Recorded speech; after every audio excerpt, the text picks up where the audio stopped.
Hello students, आज की इस वीडियो में मैं आपको बताने वाला हूं कि पास्ट कंटिन्यूअस के इंट्रोगेटिव सेंटेंसेस को, इंट्रोगेटिव सेंटेंस यानी कि प्रश्नवाचक सेंटेंस, प्रश्नवाचक वाक्यों को आप कैसे पैसिव में चेंज करेंगे। तो आज के इस वीडियो को शुरू करते हैं। और इससे पहले यदि आपने निगेटिव अफर्मेटिव की वीडियो नहीं देखी है तो इस वीडियो के डिस्क्रिप्शन में उसका लिंक मिल जाएगा, जिसकी मदद से आप उसे भी वॉच कर लेंगे। यदि वॉच कर लिए हैं तो अच्छी बात है। आज की वीडियो को शुरू करते हैं। आज की वीडियो हमारी होने वाली है पास्ट कंटिन्यूअस के इंट्रोगेटिव सेंटेंसेस के ऊपर। तो इंट्रोगेटिव सेंटेंसेस कौन होते हैं? जिन सेंटेंसेस से प्रश्न पूछने का कार्य करता है वो सेंटेंस क्या होते हैं? इंट्रोगेटिव होते हैं। यानी कि उस सेंटेंस में क्या होता है? प्रश्न पूछा जाता है और उन सेंटेंस के अंत में आपको प्रश्नवाचक सिंबल भी दिखता है। बिल्कुल क्लियर है। तो हमने दो एग्जांपल लिए। एक एग्जांपल हमने लिया वाज सी कुकिंग फूड, और वाज सी कुकिंग फूड भी आगे क्या दिख रहा है? प्रश्नवाचक सिंबल। एक और एग्जांपल हमने लिया were the playing football in the field, प्रश्नवाचक सिंबल। यानी कि जो प्रश्नवाचक सिंबल है यह प्रश्नवाचक सेंटेंसेस को पहचानने में हमारी बहुत मदद करता है। यानी कि जिन सेंटेंसेस के अंत में ये प्रश्नवाचक सिंबल दिखते हैं वो सेंटेंसेस क्या कहलाते हैं? प्रश्नवाचक सेंटेंस कहलाते हैं। इंट्रोगेटिव सेंटेंस तो कहलाते हैं, लेकिन किस टेंस के हैं यदि हमें यह पहचानना है कि जो सेंटेंस हमें पैसिव में चेंज करने हैं, चाहे कोई भी सेंटेंस आपको मिले, तो यदि आप उसे पहचान लेते हैं कि ये इस टेंस का है, चाहे ये ऐसा सेंटेंस है, तो उसे चेंज करना हमारे लिए बहुत ही इजी हो जाता है। तो उसके लिए क्या होता है कि आपको पहचानना जरूरी है। तो जो हमने यहाँ पे जो सेंटेंस लिए हैं ये पास्ट कंटिन्यूअस के इंट्रोगेटिव सेंटेंस हैं, हमें पता है, लेकिन कैसे हम 100% श्योर होंगे कि वाकई में ये पास्ट कंटिन्यूअस के इंट्रोगेटिव सेंटेंस है? तो उसके लिए हमें क्या करना पड़ेगा? जो हमने स्ट्रक्चर, पास्ट कंटिन्यूअस जो स्ट्रक्चर है इंट्रोगेटिव का पता होना चाहिए। वो स्ट्रक्चर क्या है?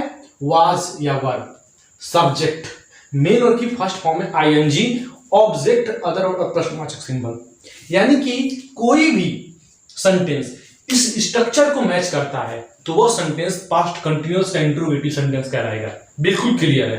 तो चलिए इन दोनों सेंटेंसेस को इस स्ट्रक्चर से मैच कराते हैं और हमारे जो डाउट है वो क्लियर करते हैं। तो पहले हम देखेंगे कि इस सेंटेंस की शुरुआत किससे हो रही है? वाज या वर। वाज या वर क्या है? तो हेल्पिंग वर्ब। बिल्कुल क्लियर, ये तो मिल गया। उसके बाद सब्जेक्ट हमें मिलना चाहिए। तो सी क्या है? सी इस सेंटेंस का सब्जेक्ट है, करता है, तो ये लिख देंगे सब्जेक्ट। तो हमें हेल्पिंग वर्ब के बाद सब्जेक्ट मिल गया। उसके बाद हमें मिलना चाहिए मेन वर्ब की फर्स्ट फॉर्म में आईएनजी। बिल्कुल क्लियर। यहाँ पे तो कुक है और इसमें लगा है आईएनजी। इसका मतलब ये है मेन वर्ब की फर्स्ट फॉर्म में आईएनजी। बिल्कुल क्लियर है। हमें यहाँ पे हेल्पिंग वर्ब मिला अकॉर्डिंग टू स्ट्रक्चर, सब्जेक्ट मिला, मेन वर्ब की फर्स्ट फॉर्म में आईएनजी मिला। उसके बाद यहाँ पे फूड क्या है? ऑब्जेक्ट। तो लिख देंगे यहाँ पे ऑब्जेक्ट। यानी कि ये हमारा सेंटेंस इस स्ट्रक्चर को मैच कर दिया। तो हम 100% श्योर हो गए कि ये सेंटेंस पास्ट कंटिन्यूअस का इंट्रोगेटिव सेंटेंस है। ये डाउट क्लियर हो गया। अगला एग्जांपल देखते हैं और इसे भी इससे मैच कराते हैं। तो इसमें भी शुरुआत किससे हो रही है? वर्ब से। वर्ब क्या है? Helping verb. इधर तो पता है, बिल्कुल क्लियर यहां तक। उसके बाद हमें सब्जेक्ट मिलना चाहिए। तो they playing football in the field, यानी कि दे, ये सारी जो कार्य है उसको संचालित दे कर रहा है। इसका मतलब ये करता है और ये क्या है? सब्जेक्ट। तो हमें हेल्पिंग वर्ब के बाद सब्जेक्ट मिल गया अकॉर्डिंग टू स्ट्रक्चर। स्ट्रक्चर भी यही चाह रहा है कि वाज या वर यानी हेल्पिंग वर्ब के बाद सब्जेक्ट ही आना चाहिए। तो यहाँ पे हेल्पिंग वर्ब के बाद सब्जेक्ट ही आया है। उसके बाद हमें मेन वर्ब की फर्स्ट फॉर्म में आईएनजी मिलना चाहिए अकॉर्डिंग टू स्ट्रक्चर। तो देखते हैं यहाँ पे प्ले, उसमें लगा है आईएनजी। इसका मतलब ये मेन वर्ब की फर्स्ट फॉर्म में आईएनजी। बिल्कुल क्लियर। हमें हेल्पिंग वर्ब मिला और हेल्पिंग वर्ब में वर्ब मिला। वर्ब क्यों मिला? क्योंकि दे हमारा प्लूरल है। उसके बाद सब्जेक्ट मिला। उसके बाद मेन वर्ब की फर्स्ट फॉर्म में आईएनजी मिला। उसके बाद हमें ऑब्जेक्ट मिलना चाहिए। तो ऑब्जेक्ट पहचानना कितना आसान है। फुटबॉल इज ऑब्जेक्ट, वस्तु।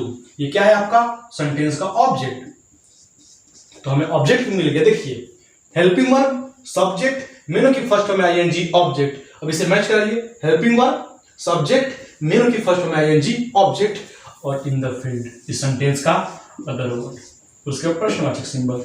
तो जब इस सेंटेंस को इसे मैच कराते हैं तो टोटली ये सेंटेंस मैच कर जाता है। इसका मतलब ये 100% ये सेंटेंस पास्ट कंटिन्यूअस का इंट्रोगेटिव सेंटेंस है। जब इसे पहचान लेते हैं तो हमें इसे पैसिव में चेंज करना है, और जब पैसिव में चेंज करना है तो पैसिव का भी स्ट्रक्चर हमें पता होना चाहिए। बिल्कुल क्लियर। तो हमें पैसिव का स्ट्रक्चर पता होना चाहिए, और पैसिव का स्ट्रक्चर कैसा होना चाहिए? इंट्रोगेटिव होना चाहिए। कैसा होना चाहिए? इंट्रोगेटिव। किस रूप में होना चाहिए? जो स्ट्रक्चर होगा इंट्रोगेटिव होगा। चलिए देखते हैं। पैसिव का स्ट्रक्चर, तो पैसिव का शुरुआत किससे होती है? ऑब्जेक्ट से होती है, लेकिन इंट्रोगेटिव है तो किससे होगी? हेल्पिंग वर्ब से, वाज या फिर वर। वाज या वर क्या है? तो वाज या वर है हेल्पिंग वर्ब। बिल्कुल क्लियर है। उसके बाद क्या होगा? ऑब्जेक्ट। ऑब्जेक्ट क्यों? क्योंकि पैसिव में होता है ऑब्जेक्ट की प्रधानता, तो ऑब्जेक्ट आएगा। उसके बाद क्या आएगा? उसके बाद आ जाएगा आपका BEING, यानी कि बीइंग। बीइंग क्यों लग रहा है? क्योंकि एक कंटिन्यूअस सेंटेंस है। तो वाज या वर, ऑब्जेक्ट, बीइंग। उसके बाद क्या आएगा? उसके बाद आएगा मेन वर्ब की थर्ड फॉर्म। तो ये है मेन वर्ब की थर्ड फॉर्म, क्योंकि पैसिव में मेन वर्ब की थर्ड फॉर्म ही लगती है। उसके बाद क्या मिलेगा आपको? अदर वर्ड मिलेगा। सेंटेंस में अदर वर्ड हुआ तो लिखते हैं, देखिए इसमें अदर वर्ड है तो लिखेंगे, यहाँ पे अदर वर्ड है इधर छोड़ देंगे। उसके बाद क्या आएगा? सब्जेक्ट। तो सब्जेक्ट से पहले आता है बाई, उसके बाद आता है सब्जेक्ट, और सब्जेक्ट के बाद क्या आएगा? प्रश्नवाचक सिंबल। इसका ध्यान रखिए, यानी कि जो ये स्ट्रक्चर है वो पैसिव वॉइस का तो है, पैसिव में चेंज करने का स्ट्रक्चर है, लेकिन इंट्रोगेटिव रूप में है। और जो हमारे सेंटेंस है वो भी इंट्रोगेटिव रूप में है। बिल्कुल क्लियर। जो हमारे सेंटेंस है वो भी इंट्रोगेटिव है, यानी कि इस सेंटेंस को हमें पैसिव में चेंज करने के लिए इंट्रोगेटिव का स्ट्रक्चर चाहिए। पैसिव का, वो पैसिव का इंट्रोगेटिव का स्ट्रक्चर है, और इन्हें चेंज करना है तो अब ध्यान से देखेंगे। पहले हम पहले एग्जाम्पल को चेंज करेंगे पैसिव में, फिर दूसरे को चेंज करेंगे। तो जो पहला एग्जाम्पल है उसे एक बार ध्यान से पढ़ेंगे, वाज सी कुकिंग फूड। अब इस सेंटेंस में हमें पता होना चाहिए कौन ऑब्जेक्ट है, कौन मेन वर्ब है, कौन सब्जेक्ट है। तो हमने पहले से डिसाइड कर लिया है, ये है सब्जेक्ट, ये है मेन वर्ब की फर्स्ट ING, और ये है ऑब्जेक्ट। अब क्या करना है? स्ट्रक्चर के अकॉर्डिंग चल रहा है, तो पहले एग्जाम्पल को बनाते हैं, चेंज करते हैं। तो पहले एग्जाम्पल को जब बनाएंगे तो ऑब्जेक्ट के अकॉर्डिंग हेल्पिंग वर्ब लगेगा। इस बात को भी आप क्लियर हो जाइए कि जैसा ऑब्जेक्ट रहेगा वैसा हेल्पिंग वर्ब रहेगा। बिल्कुल क्लियर। यानी कि यहाँ पे ऑब्जेक्ट फूड है तो फूड के साथ क्या लगता है? वाज लगेगा, तो यहाँ पे लगा देंगे वाज। वाज हो गया। उसके बाद ऑब्जेक्ट आ जाएगा, ऑब्जेक्ट फूड है तो लगा देंगे यहाँ पे फूड, तो क्या हो गया? Was food. यहाँ तो क्लियर है। उसके बाद क्या है? BEING, तो यहाँ पे BE और उसमें लग जाएगा ING। ये तो अकॉर्डिंग टू स्ट्रक्चर है, ये लगेगा हर सेंटेंस में, तो वाज फूड बीइंग। उसके बाद क्या है? मेन वर्ब की थर्ड फॉर्म। बिल्कुल क्लियर। मेन वर्ब की थर्ड फॉर्म है तो सेंटेंस में तो मेन वर्ब की फर्स्ट फॉर्म में ING है, तो यहाँ पे तो मेन वर्ब की फर्स्ट फॉर्म ले लेंगे, लेकिन उसका थर्ड फॉर्म लिखेंगे। यहाँ पे कुक है और इसमें ING लगाया तो ING को हटा देंगे, और यहाँ पे कुक है तो कुक का थर्ड फॉर्म क्या होगा? कुक्ड हो जाएगा, कुक्ड हो जाएगा।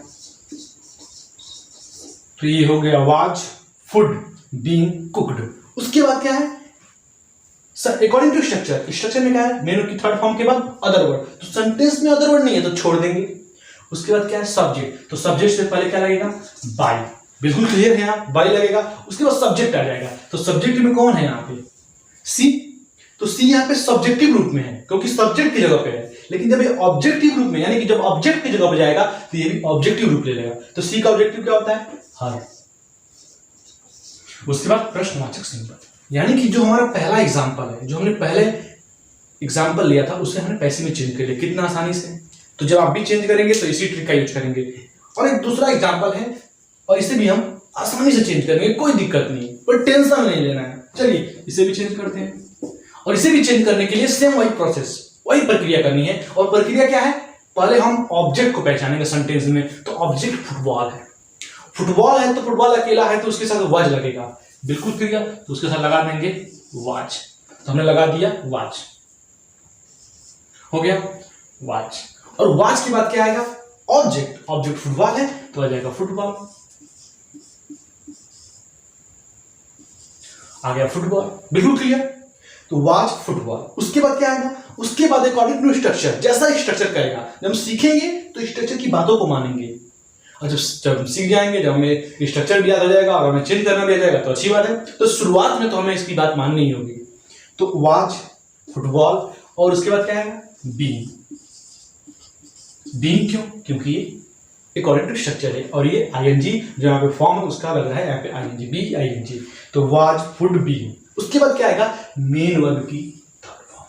तो मेन वर्ब की थर्ड फॉर्म तो सेंटेंस में नहीं मिलेगी, मेन वर्ब की फर्स्ट में ING मिलेगी, और इसका हमें थर्ड फॉर्म लिखना है। यहाँ पे तो है प्ले, इसमें लगा ING तो हट जाएगा, और प्ले का थर्ड फॉर्म लिखेंगे तो क्या हो जाएगा? प्लेड, हो गया played. Was football being played. यहाँ तो क्लियर है, कोई दिक्कत नहीं। उसके बाद अदर वर्ड, तो इस सेंटेंस में अदर वर्ड है। क्या अदर वर्ड है? इन द फील्ड, बिल्कुल क्लियर। यहाँ पे तो अदर वर्ड है तो लिख दिए, यहाँ पे नहीं तो छोड़ दिए थे, तो यहाँ पे लिख दिया हमने in the field other word. उसके बाद क्या है, अदर वर्ड के बाद according to structure by subject. Subject से पहले क्या लग जाएगा, सब्जेक्ट से पहले लग जाएगा बाय। और सब्जेक्ट कौन है इसमें, सब्जेक्ट इसमें दे है, दे यहाँ पे सब्जेक्ट के स्थान पे तो सब्जेक्ट ही रूप लेकर बैठा है। यहाँ पे राजा है, सब्जेक्ट राजा है तो यहाँ पे राजा बन गया है, लेकिन जैसे ऑब्जेक्ट की जगह पे जाएगा तो भी ऑब्जेक्टिव रूप ले लेगा। कहने का मतलब ये है कि जहां पे रहेगा वैसा इसका तरीका, वैसा इसका एटीट्यूड रहेगा, लेकिन जहां पे जाएगा भी उसका एटीट्यूड चेंज हो जाएगा। यहाँ पे सब्जेक्टिव रूप में है, सब्जेक्ट की जैसा व्यवहार कर रहा है, लेकिन यहाँ पे ऑब्जेक्टिव रूप में आएगा तो ऑब्जेक्टिव रूप ले लेगा। दे का ऑब्जेक्टिव क्या होता है, देन, और देन के बाद प्रश्नवाचक संबंध।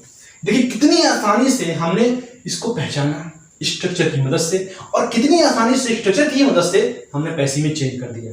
तो पहचानने के लिए टेंस का स्ट्रक्चर जरूरी है, जिसे हम एक्टिव रूप कहते हैं, और उसे चेंज करने के लिए हमें पैसिव का स्ट्रक्चर मैंने बता दिया है। आपको क्या करना है, इसको याद करना है, ये बिल्कुल आपको याद होगा। वीडियो अच्छी लगी और ट्रिक अच्छा लगे तो वीडियो को लाइक कर दीजिए और चैनल को सब्सक्राइब कर लीजिए और बेल आइकन प्रेस कर दीजिए, जिससे कि मेरी अगली वीडियो की नोटिफिकेशन आपके फोन पे समय से जाती रहेगी और आप इंग्लिश ग्रामर के आसान से आसान भाषा में ट्रिक को सीखते रहेंगे। तो मिलते हैं अगली वीडियो में, तब तक के लिए बाय। घर पे आप प्रैक्टिस करते रहिए, उसके बाद भी कोई दिक्कत हो तो कमेंट कीजिए। बिल्कुल।